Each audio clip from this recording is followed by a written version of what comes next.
first Assassin's Creed raised the bar with its run-anywhere, climb-anything core, but its rigid design kept it from classic status. 2 years smarter, Assassin's Creed 2 is the product of fan feedback. The danger is that you could end up with a game that's simply what the first one should have been. Does it go a step further to become one of the industry's greats?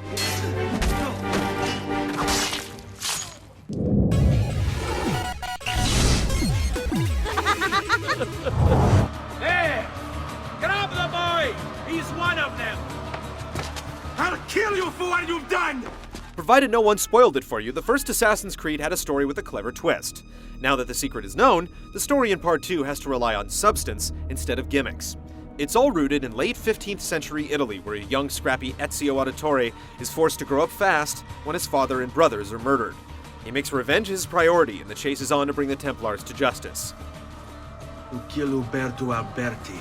I understand your desire for vengeance, but the Gonfaloniere is a powerful man. Spanning a decade, just when you think you've snuffed the final threat, yet another emerges. It's the old dangling carrot scenario, and by the end of the game, it starts to look a little wilted. Ezio meets people, and 5 minutes later, he's killing for them, with no questions. Just tell me what needs to be done, and I'll see that it is. The writing holds up well, the authenticity is impeccable, and appearances by legends like Leonardo da Vinci provide it with some built-in interest. Leonardo. Ezio, so good to see you. How can I help you? Almost all of the game takes place inside the virtual world of the Animus, leaving the opportunity for a real dual story on the table. Do you want to stop? No, I need to go back. Right now.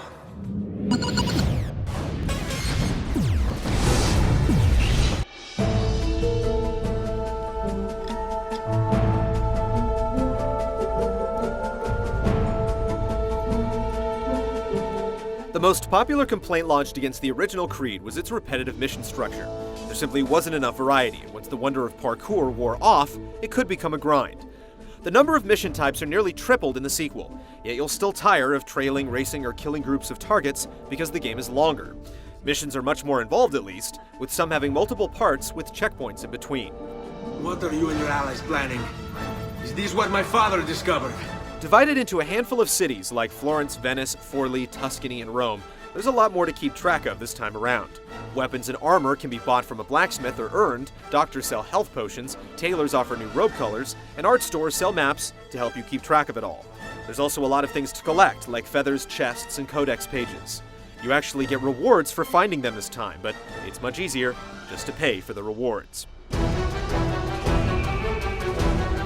The economy is unbalanced by the Villa, a town all your own where you can pay to build and upgrade shops for discounts, or civic services to attract citizens.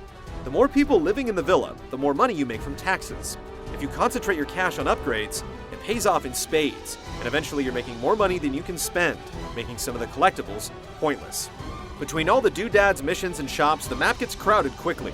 You can spend as much time as you want traveling and tackling side missions, but there's one definitive path to the end. And when you do get there, you're forced to go back and collect all of one specific item before you can move on to the final sequence. Even without the last-second goose chase, you'll get 18 to 20 hours from Assassin's Creed 2, and even more if you're a pack rat. If they succeed, if we lose Lorenzo and Firenze falls to the Pazzi, It will not come to that.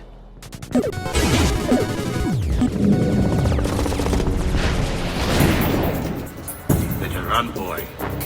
Fast. Like the first game, gameplay is divided between navigation and combat. How Ezio runs, climbs, and jumps across the terrain has the same strengths and weaknesses it had before. Going from point A to point B as quickly as possible benefits from the automatic jumping and wall scaling, but when precise platforming is required, automation can cause problems. Combat has been expanded, though again the same problems arise. Enemies are more than happy to stand around and wait to be felled by counterkills, and those that don't simply require a dodge before slashing. You can disarm enemies and use their weapons against them, and enemies can return the favor. There's nothing worse than not being able to find your Uber sword after a skirmish. With a world this large, a horse isn't going to cut it. You can warp from one city to another, but you can't zap within a city. Instead, you have to select another town and then teleport right back to the point you want. I'm going to teach you how to survive. Come.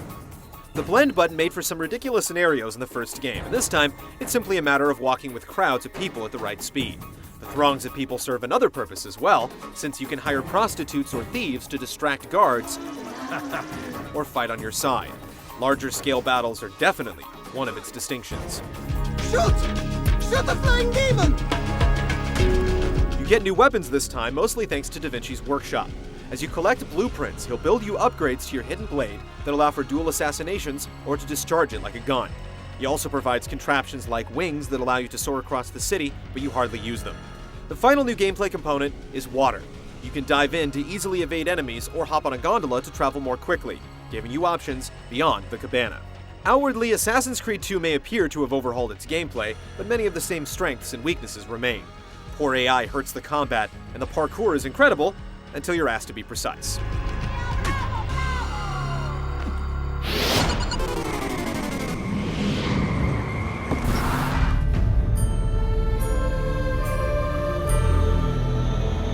If you've ever been to Italy, then you will be absolutely blown away at the authenticity paid to the environments.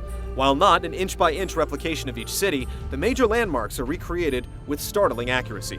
There are even historical entries to read if you're so inclined.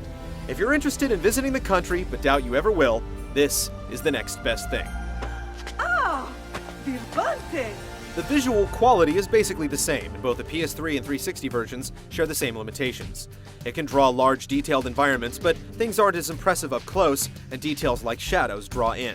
The animation is still silky smooth, and the new counter kills are sweet. But some character models look funky up close, and the frame rate will jitter. The sheer volume and quality of the voice acting is commendable. I feel your tired body in need of comfort and succor. But I have such aches and pains, sister. I may need a great deal of comfort and succor. Oh, that can be arranged. And small details like Ezio aging during the course of the game help set it apart. I still have some time for that private lesson.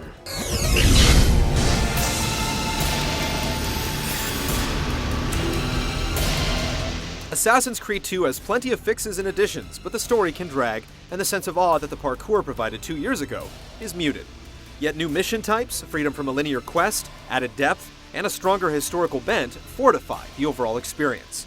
There's still no other game quite like it, and whether you dismiss the first game or absolutely loved it, this is one Creed worth taking. I'm not ready. We rarely are. Che la morte non sia crudele.